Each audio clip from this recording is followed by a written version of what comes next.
Hello and welcome to this special upload on the Public Relations podcast feed. This is episode 1 of the new pilot shows that we're doing for the CommsQuestionTime show, which I think you will find really interesting as a listener to the Public Relations podcast. In episode 1, I spoke to Jim McCarthy and to Sonali Sokol, and we discuss a couple of listeners' questions to see how we could solve their comms issues. I hope you enjoy it. If people like this particular show, then hopefully we can do a full series, which I think will be really interesting to do. Here we go.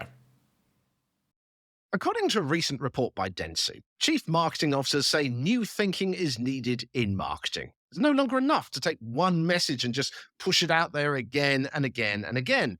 Instead, products, campaigns, services, whatever it is you're doing, needs to become part of people's lives so they think about them over breakfast and when chatting to friends. The thing is, this isn't actually really new thinking at all. There are people who've been weaving narratives into people's lives for years. Some call themselves public relations people, some communications agencies, some digital PR, some crisis comms, etc., etc. In this show, I gathered together some of the best independent practitioners from around the world, people who are doing interesting things in this space today. And in each episode, with a different panel mix, we then look at one or two scenarios presented by you, the listeners, and see if we can come up with some action steps that you can apply today.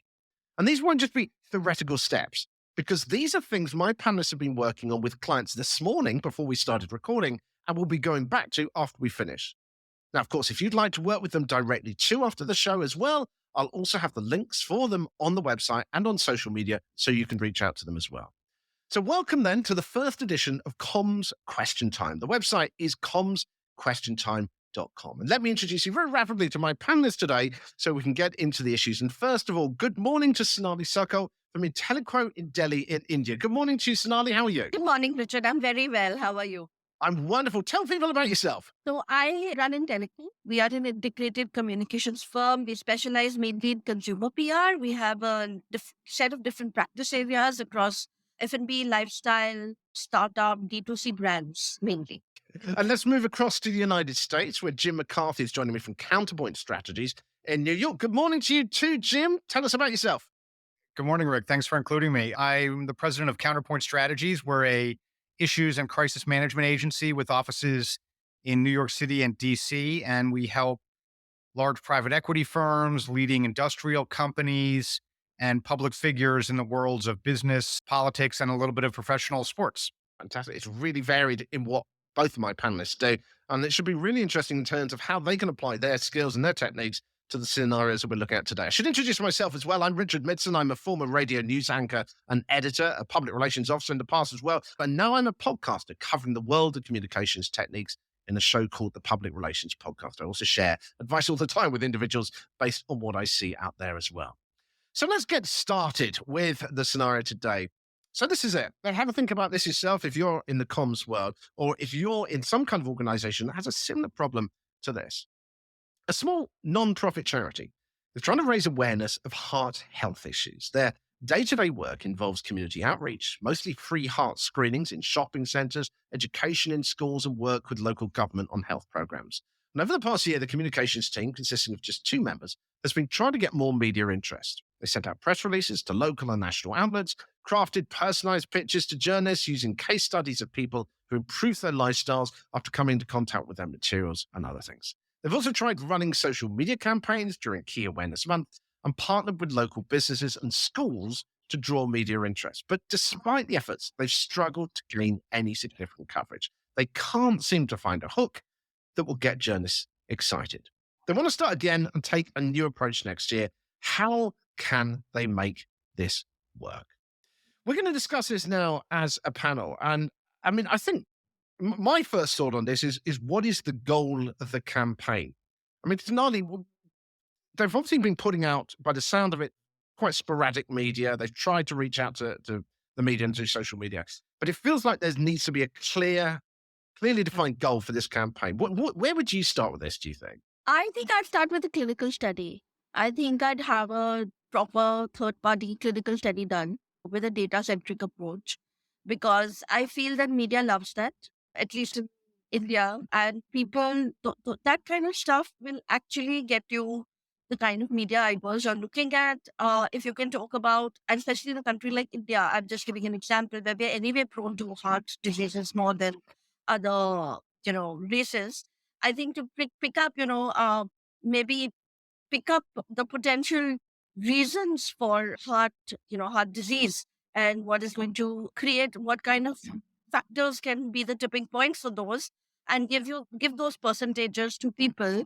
Those kind of things are going to really get the media involved, according. So this is the kind of thing that the organization itself should be looking into and getting their own research out there. Well, Because I think the problem is if you're trying to attach yourself to campaigns that are already existing, it's often hard, isn't it, to get your name to be prominent. yeah, so they can always work with another medical body, a credible medical body. You will need a credible medical body for this, otherwise nobody's going to take them seriously. So I would always. But do you think it needs to come from them rather than trying to tie into? Because I can see how you can. A lot of people will try newsjack, won't they? They'll see a report comes out there and try and put their comment forward. Yes. But if you are the source of that research, it kind of carries more clout, doesn't it? The clout is important, but so is credibility. So I think if you have credibility, people will not just take anybody seriously. They will want to know who has done the research. So just to give you an example, with Sirona, we are actually tying up with a third-party researcher to see the changing, tendencies in menstruation, etc. Now, if Sirona makes those claims, nobody's going to take them seriously. It always has to come from a credible body. That's my only contention, for it to be carried by mainstream media. Well, one of my thoughts listening to the actual scenario is that they've struggled to get any kind of attention. So it's like, how can they? I mean, Jim, what's your thoughts on this? Where do you think they should be starting with this, thinking about how to organize this campaign next year so that someone actually listens? Well, a lot of times when you're doing media relations like that, whether it's for a nonprofit here or even for a large company like the ones we work with, it can be like taking shots in the dark. Sometimes you get lucky, sometimes you have a relationship, but it can be very, very chancy. And so while you're doing that spade and shovel work, at the same time, I would recommend you got to be building those stories yourselves. So here's an easy way to do that. In any kind of story about health in that fashion, it's better to make it, I think, about transformation and not about taking your medicine or doing more exercise or giving them, instructions or a lecture. For each of the patients that NGO is likely dealing with who have had cardiac issues and done the right thing and done the regimen that they're recommending, there's a before and after story. And that person, the individual patient, can articulate that in their own voice. Right there, you've got a 30-second or even a 60-second video in which you can take clips, still photos, or video of what they were like before, the struggle they were having, and the transformation they had afterward, in which they can speak in a first-person, credible voice about their lifestyle improvement, their health improvement.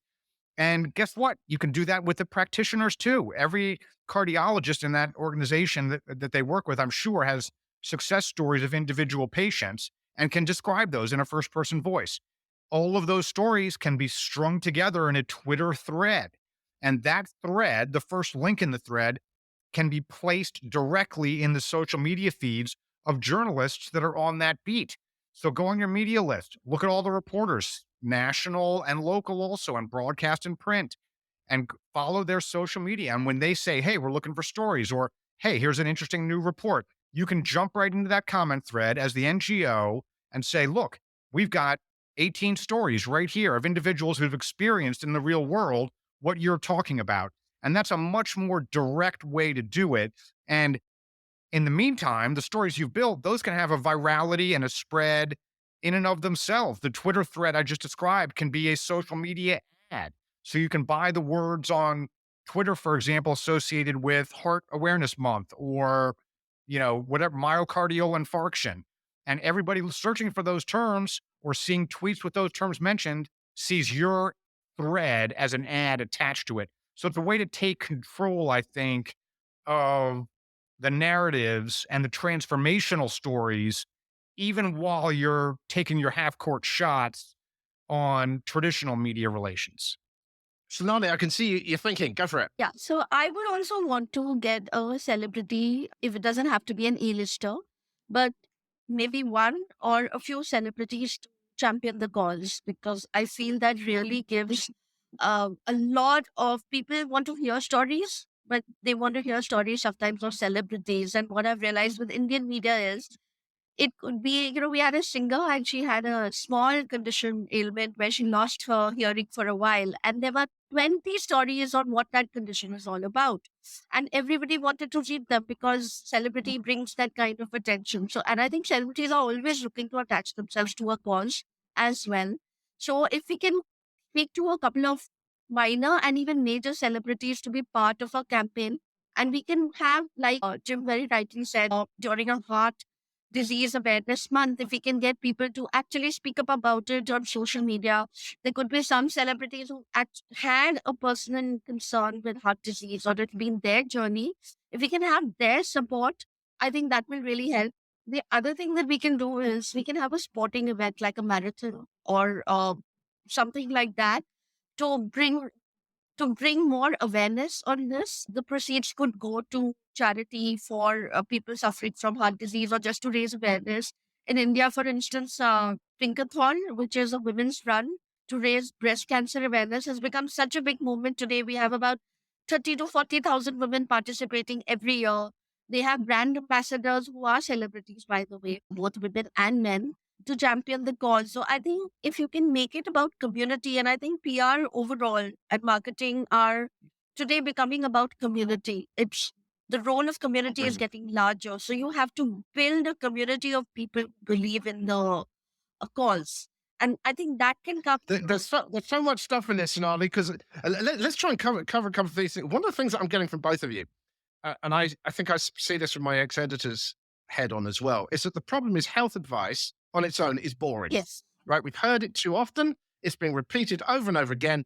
And when something's repeated over and over again, it lacks timeliness, which, of course, from a media point of view, is something that you want. It's like, why do I report on it now if you're going to say it next week and you're going to say it the week after that and the week after that?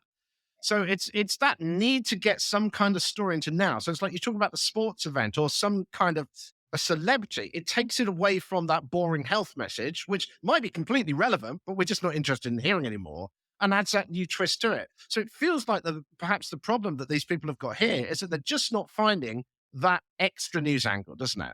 It's like, how can we make this story stand out, Jim? Well, you touched on it earlier, I think, Rick, when you said, what was it, jumping on the bandwagon of a different cause. So we work with a major hospital system in New York, for example, and they wish to get advice out about all sorts of things, diet and lifestyle, and do the right thing, listen to your doctor. But as you point out, those are a little boring, a little dull. So we go in and we canvass all of the doctors in the different departments in the hospital to find and listen to them about what are the most interesting cases you've worked on recently. So in the heart health space, for example, they've been doing fascinating work with heart valves that are donated. When you donate your organs, you also can donate your heart valves. And what's more, they're even using valves from animals like pigs, for example. And so that's really interesting. So they have patients who've had those valves put in who can be a real life person. So that's a new story. It's a new technique, a new innovation in medical practicing. And that gives it a little new novelty buzz, first of its kind, new medical procedure.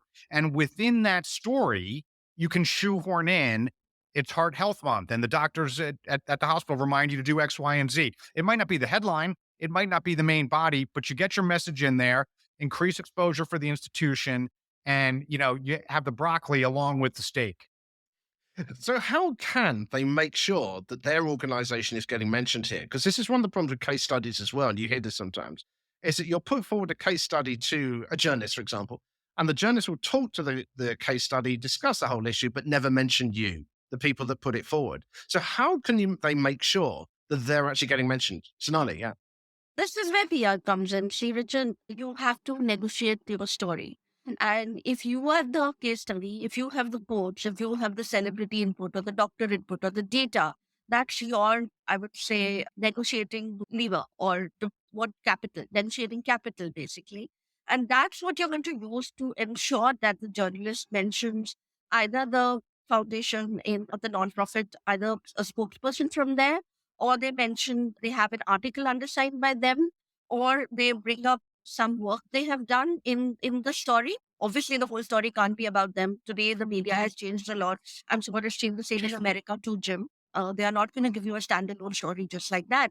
But you can leverage your data and your information to get large share of voice in the story. Yeah, you're making me think of Go, you're Jim. making me think of a technique that the Food and Drug Administration and the Centers for Disease Control, the two big health agencies in the USA, use, which is when they have a new study or a new announcement or breakthrough research that they're going to announce, they don't just put out a press release. Instead, they will hand pick a particular reporter, and sometimes they even go to two reporters and say, "We're going to give this exclusive to one news outlet to break the story, and then we're going to tell everybody else which one of you wants it more." And then the reporters will compete with each other, and they'll promise, "We'll mention you in the lead paragraph, and we'll quote you extensively, and we'll make sure to emphasize the part that you want to feature the most."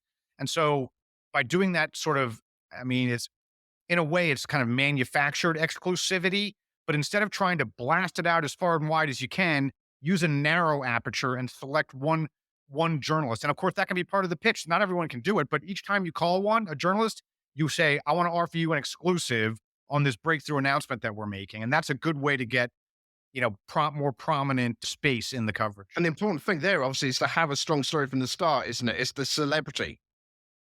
Yes. But I agree with Jim. And I feel that, there are two things here. I'm going to address Jim's thing first. So I've always felt, and, this was something one of my bosses told me about 20 years ago, that even journalists have to have good PR, which means that journalists also have to have a good network to get to the right PR people. And if you have good data and you can give it to an intelligent journalist, and unfortunately, that's a dying breed, at least in India, you can actually leverage a good story and good share of voice and the right eyeballs, because a good story in a good mainstream publication is worth 20 press releases just being picked up by random publications. Yeah. And the first thing I'm addressing. So I'm Jim, I love that strategy. And secondly, Richard, I think a celebrity voice maybe with a press conference can amplify the same thing. So I would probably do both.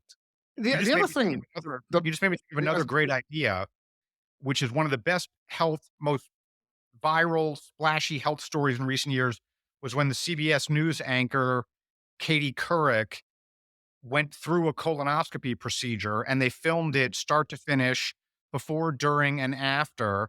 And the organization that, wants to promote more people getting colonoscopies invited her to do that, and they managed the whole process. And so the journalist took part in that story. We do the same thing for our clients in the nicotine vaping industry. We're always scouting for journalists who are smokers, and we offer them, "Hey, we'll send you a whole basket of vapes. We'll show you how to use them. We'll coach you through the switching process off of cigarettes. And if it works for you," which typically it does, "they do a great story." And not only a great story, a first person story where they're really enthused about it. And so the same thing could happen with heart health. Again, whatever the regime is to improve your cardiovascular health, invite a reporter to go through that process, coach them, provide them with the physician advice or whatever the procedure is. And if it goes well for them, there's a story right there that they can take part in and they're the star of. Yeah, one of the things I saw, particularly with local stories and local organizations, is that they want to get involved in the actual story, just like you said, Jim. So, for example, if you are working with, say, for someone that's doing a marathon and they've had a heart procedure or something, instead of it just being, "We're sponsoring that person, we're putting their name on the t-shirt," which is not going to make any impact, you want to be putting out something about the fact that this athlete is working directly with you every week with updates on their progress, measuring their metabolism because of this technique that your organization has been suggesting they do. They have now seen an X% increase in insulin reduction or whatever it is. But Yeah, by that's great. making you integral to the actual story, then Yeah. there's a reason to cover you rather than just because X said we're sponsoring them. So it is becoming an integral part of that thing. Can I say? Anyone else any other thoughts on Can I? Sorry, go on, Sonali. So I think that may not work so well in India. I think the Indian media is not that. I feel those kind of first person accounts are not so much in India. Our media doesn't operate like that. We are very celebrity driven. We are very celebrity Mhm. driven. So even if it's a B-list celebrity and she's talking about her heart health, it works for them, for the media here, right? Because they'll come and they'll pick up stories and people love to read third person accounts. But I think the first person accounts will be very restricted to only very, very few media, because in Indian media is just a little different maybe from the media in the US. Maybe that would be what my first observation would be. So I would probably do the same thing, but with somebody who's more of a celebrity than a media person. So you would integrate. So instead of taking just your sort of average Joe from down the street, you would say, here's a celebrity, and do like the Katie Couric example that Jim was saying. Work directly with the organization to make sure you do get mentioned. Yes. And it's not just Katie Couric had this procedure. No, Katie Couric has to be the one speaking, right? I mean, you have to coach the celebrity to speak. I mean, that's the first rule of PR. We always explain it's not in the hands only of the media then. The celebrity has to be enrolled and educated to speak in a certain way. I mean, otherwise, if they're not going to bring you up, then there's no point of doing it. One other aspect that I thought was interesting from this scenario is that they're talking about wanting to get more people to take the test, but they're also talking about getting engagement from schools and getting their organization to go into schools and talk to classes and stuff like that. And so I'm just wondering how they can raise the awareness amongst teachers, amongst the education space, to say, look, invite us in. I mean, is that something that's got to be tied into this celebrity campaign, that they get the celebrity to say, and schools should introduce more education? They can do Something it like that? with Is it almost like a political campaign? They can do it with celebrities. They can even do it with mom bloggers. In India, we have a whole bunch of mom bloggers. They're very influential, especially in cities like Delhi and Bombay and Bangalore, the larger cities, which has the primary urban population. You can actually have, come and meet me and get the test done. And they can visit a couple of schools. They can do it like a campaign where even the parents will want to come there if there's a famous blogger there, and they can talk about and raise awareness on this. And I think that would be a very good way, because I think you also have to, for schools, you also have to talk to the mothers and the parents, especially the mothers, because they are the ones who are ultimate decision makers of schools can't just do something arbitrarily, And also it will be fed both ways, right? If the parent teachers association or the parents association starts demanding that, okay, this test is important and schools should institute it, then the school will be faster to implement those kind of things. Schools don't do things just like that. Everything is going to cost money, and education is their primary focus. So anything that takes away from that has to have a trigger. And I think the trigger will come from parents wanting the test to be there for the kids also. Yeah, I was going to say that the actual PR needs to be done on the parents rather than schools, isn't it? Because I mean, I've worked with schools in the past, and they're always struggling for time. They're always under-resourced, and it's got to come from the parents. Yes. Jim. Don't forget, schools have a real advantage too, which is they're filled with young, healthy, good-looking, smart people. You're making me think of a tactic we did some years ago for our clients in the genetically modified tomato industry. And there's a lot of uncertainty about eating GMO foods. And so we hosted a tasting event with professional chefs at the US Capitol, and where there's lots and lots, thousands of young people in their early 20s who are working, and they make no money, and they love going to free events. And so we had professional chefs making bruschetta and pizza and pasta and tomato sauce. And the important part here is that's ready-made content. We took still images, we had video, we conducted interviews, we filmed their reaction eating the product, we talked to them, and we ended up with this incredible footage of the smartest, best-looking, intelligent young people in America eating our product and saying how wonderful it is. The same thing could be done here. If you can get one school to engage with you, capture that content, show the students taking the test, interview and have a dialogue with them about why it's important. Perhaps have a doctor there to answer their questions. Film that too. Take still images, and then go back to the social media thread method I talked about earlier. Put that all into a social media thread, and you can put that in the feeds of other schools or education associations or mommy bloggers or journalists that cover academia. I mean, that's ready-made content that you yourself can package. Fascinating stuff. We've got to kind of sum this up and give a bit of an action plan as to what we suggest that they do. I mean, the first thing I think is that they've got to think about not just giving health advice, but thinking about a way of making this into a news story, something that is timely, interesting, using the celebrity. Yeah. Do we agree on that one? Yes, absolutely. And then that can be tied into, ideally, that celebrity actually going through this thing. Ideally, they've experienced a condition before, and by working with you, they're they're improving that. They're seeing improvement and they're talking about their journey as they go through it to keep the story alive over time. Yeah. Absolutely. Yeah, Yeah. that's right. I think Yeah, to work that with stuff. Yeah. I mean, offer that to journalists also, celebs and reporters. Yeah. Yeah, actually get them involved in it too. And then document that story. So get it on Twitter, get it on social media and tag in, get involved with other people that need to hear about this so that it increases pressure on schools and any other organization that you hope that you're then going to get invited into. Yeah, Yeah. that's right. Yep. Don't put all your eggs in the media pitch basket. Create your own content. Sonali? I would also do a few road shows if possible. Maybe not just in the main cities, but at least in one or two of the tier two cities, as we call them in India. Uh, Say I'm taking north, so I would maybe do the road show with the celebrity, not just in New Delhi, but also adjoining states, the capitals of the adjoining states, because they have robust media and you get TV also there, local TV, which is very important. And that could be again a great way to do media for in non-profit. Really interesting discussion so far. Right, what have we got coming up next? What do you do when you have a good story to tell, but no one in the media or the public seems to be wanting to hear it? That's the second question that we've got in a moment. A quick reminder, if you would like the panel to suggest ideas for your organization, then there are two ways to do it. Either go to CommsQuestionTime.com and fill out the form on the homepage, or you can always reach out to me on LinkedIn as well under the name Richard Midson. You'll see my name on the caption on the screen if you're watching the video version, or it's MIDSON. You'll find me there. And if you want to reach out directly to one of my panelists on the show today, to Jim or to Sonali, then of course they are working with clients every day. And if you would like to work with them directly, you will find their links on the screen as well, or on the website, or on any of the social media that I'm doing around the show as well.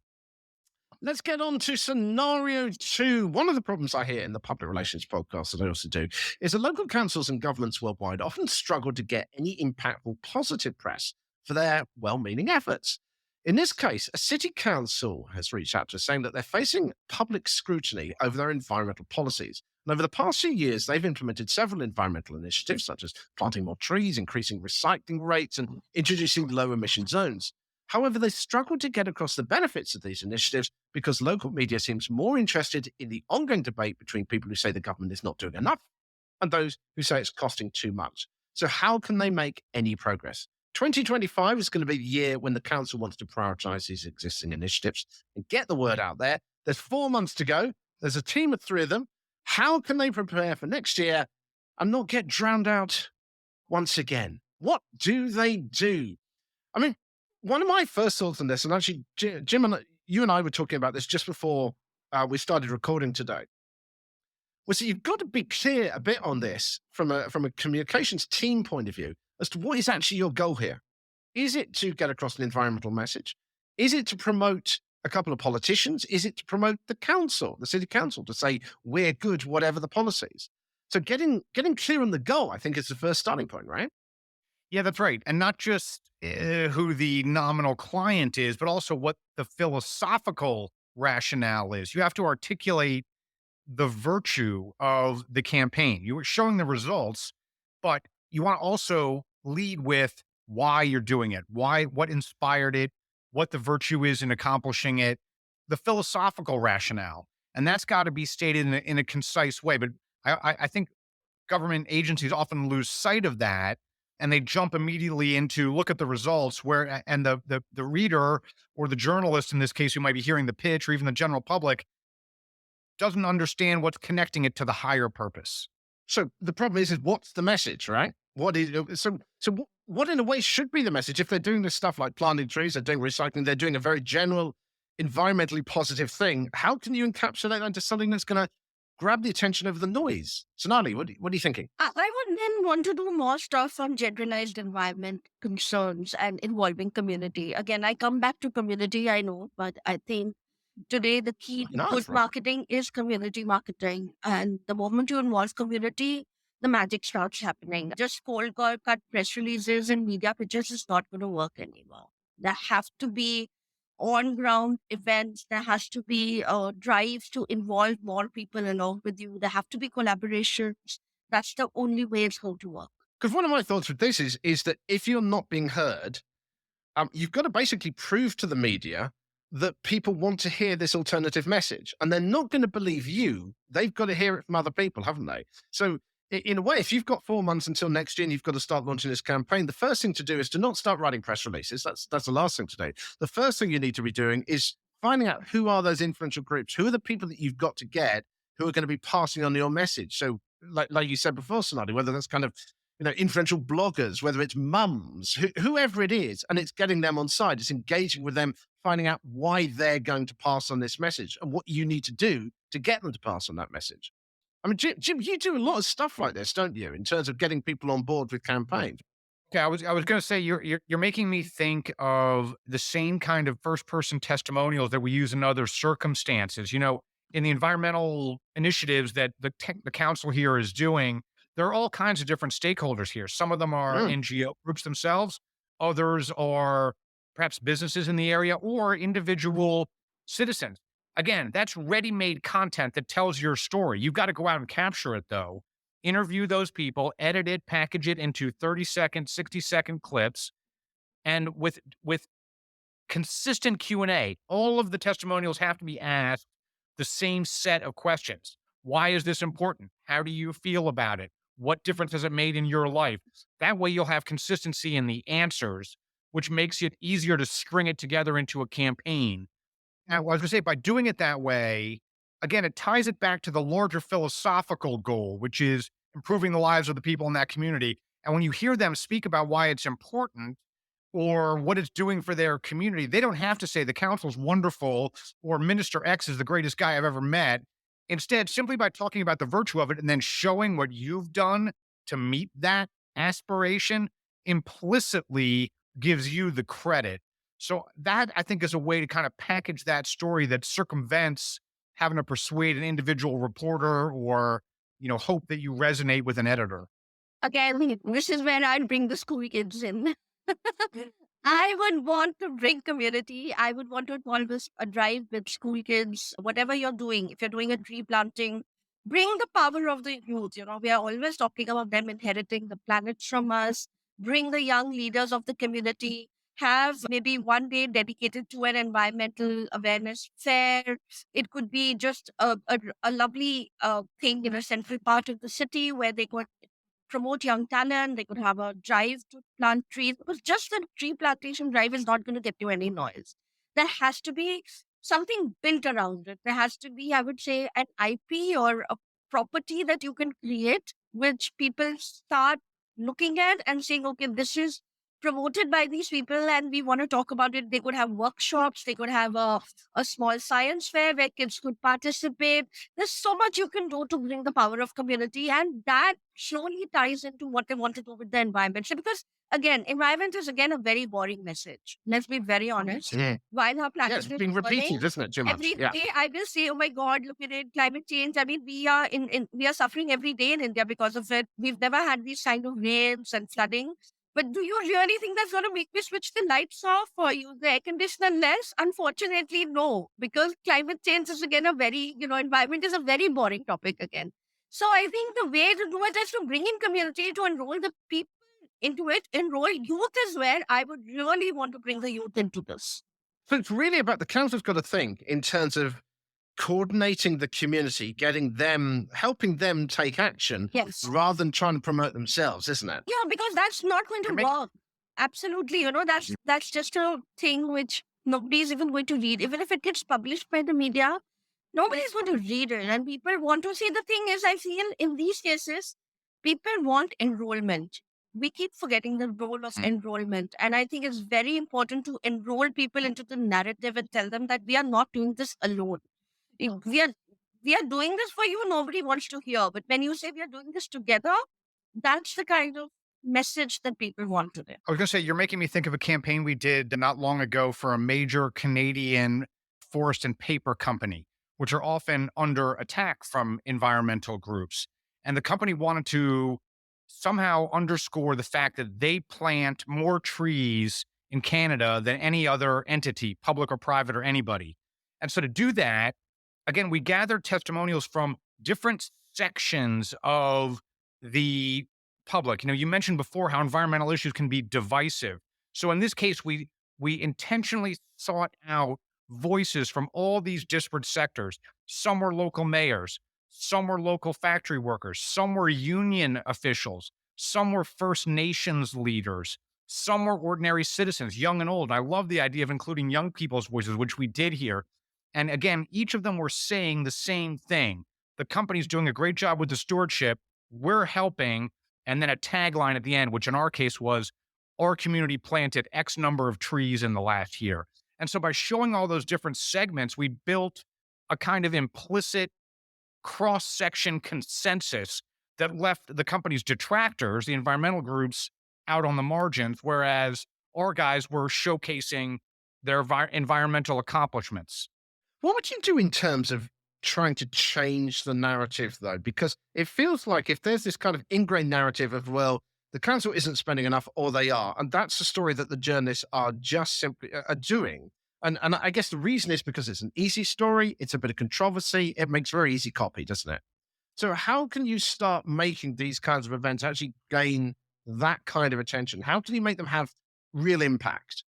So, Lolly, yeah, please. So underneath the events, and I'm sorry, I want to say the fluff for the showmanship that we are going to do, we also have to do a few hardcore data stories of the milestones that the council has done. So it has to be, I think, one part is enroll community and get public opinion your side. That's one part. But for the media, I mean, they are not going to say, oh, yeah, doing an environment day, happy for you. Because they are going to be investigative journalists who will say, okay, what did you really do?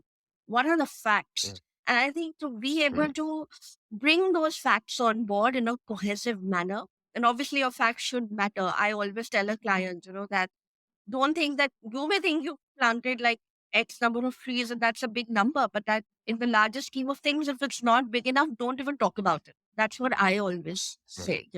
So have the facts and have what is the change you've actually brought about. I remember reading about this city in Brazil, which has brought the ambient temperature down by 2 degrees only by planting more trees and by having vertical plant walls on all buildings. No, that's news that, Interest. yeah, see, that's news that stays in my head. And I remember that 2 degrees, that fact, that's data. That's really interesting. I mean, one of the problems that, and I know this from having worked in politics, is that you can put across facts and data that come from internal research and stuff like that, but people can just immediately dismiss it.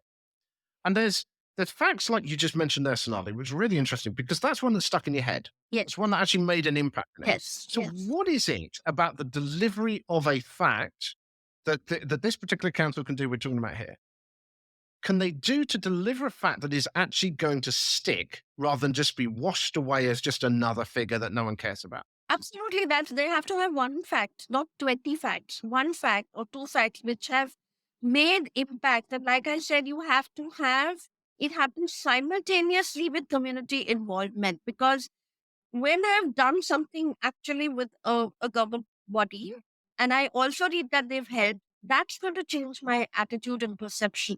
You have to do both together. You can't do one without the other, is what I'm trying to say. I think also the headline has got to have something which is visual as well, because a fact on its own, I think, works. There's lots of studies, isn't there, about the way that different people process information. Yes, and some people will see a number and that will grab them. Yeah. Some people will hear a sound, some people will see a visual and all this kind of stuff. Yes. And I think a figure which paints a picture is the most important thing. Yes, a figure which paints a picture really works. And I think one or two strong, hard-hitting facts where actual impact is shown, that's going to make the difference. I think it has to be balanced.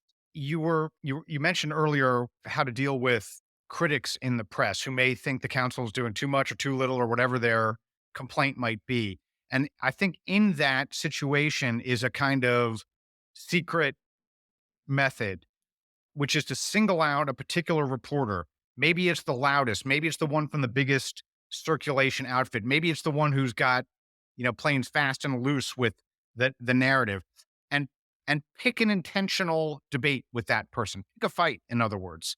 And the secret method there is the journalist, however bad the public view of government is, it's higher than journalism. The public attitude toward journalists is rock bottom.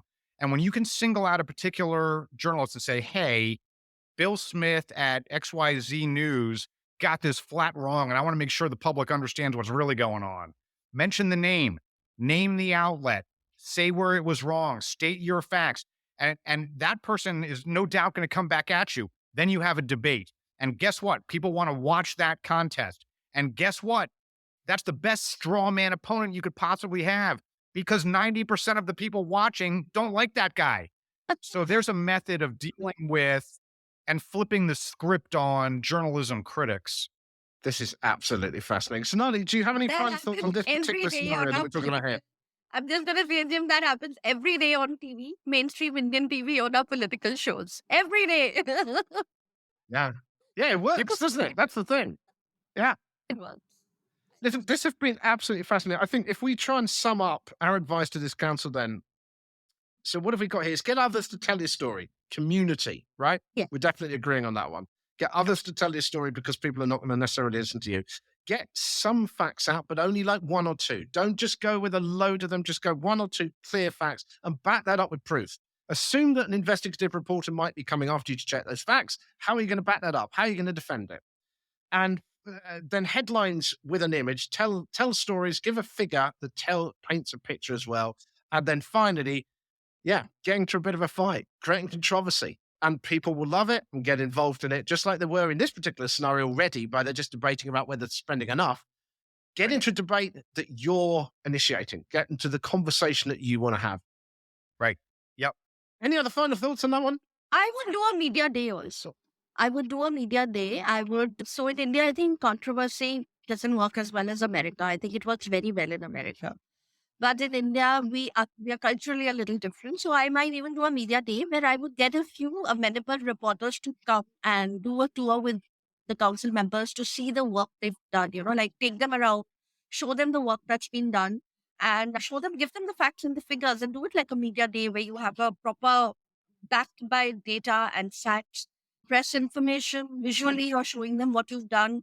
I think that would really be helpful as well, because you get to enroll them in your story.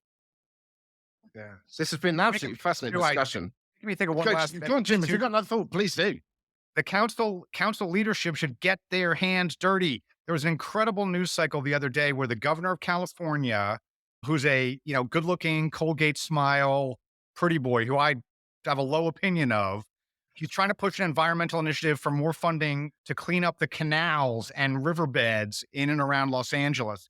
And he thought the legislature was taking too much time. He went out himself on a weekend, rolled up his shirt sleeves, and was like pulling bicycles out of the canal bottom and taking out garbage and trash and syringes and all this stuff and putting it into a trash bag by himself, and was being photographed. And I thought that was just brilliant PR, because you wouldn't expect a fancy, highfalutin public official to get down and dirty like that. So tell the council to, I don't know, take a shot of whiskey if they have to, but spend a day getting dirty. I love that, because it's a kind of, I'm sick of all, this is the narrative again, isn't it? People go councils, they never do anything. Right. And it's taking that kind of thing of saying, to hell with all the rules and regulations, I'm just going to go and do something about it. That's it. It's a really good PR for that person too. That's it. This has been such an interesting discussion. Thank you so much for doing this today and taking part in these scenarios. Again, let's just very quickly recap who you are, where people can get hold of you as well, if they'd like to work with you. I started with Sonali. Let's start with Jim this time, and then we'll ask Sonali. Jim, how can people get hold of you if they want to chat with you or even work directly with you? Sure. Well, the best way to reach me is through my Twitter handle, which is JMACNYC. That's JMacNYC. And you can send me a direct message or pick a fight with me in my comment thread, and I'll gladly respond. And we work with all sorts of clients, large and small, and some nonprofits too, believe it or not. And we even do pro bono work. And Sonali? I think the best way to get in touch with me is to get in touch with me on Instagram. I'm more on Instagram, and there is Sonali Sokal. And again, like Jim, we work with organizations large and small, also open to good, challenging projects that need attention from us. We've had two awesome panelists on the show today. I hope you have found listening to Comms Question Time, this first edition of this show, to be useful and interesting. You will find all the details again for my guests if you'd like to make contact with them at CommsQuestionTime.com. That's the website, CommsQuestionTime.com, and on the social media surrounding the show as well. And if you've got a question you would like to ask to my panelists. I say they'll be changing all the time. You can fill out the form on the website. It's right on the front page of that. I hope you found that useful. And if you have any feedback on how we can improve the show as well, we're constantly going to try and improve this format and make it more useful to you. So just let us know how we can do that via the website too. I hope you found that useful. I hope you have a fantastic and successful week. And of course, let us know how your campaigns go. We all want to hear about what sort of successes you are having and how you've applied the ideas that the panelists have shared today. Have an absolutely wonderful week.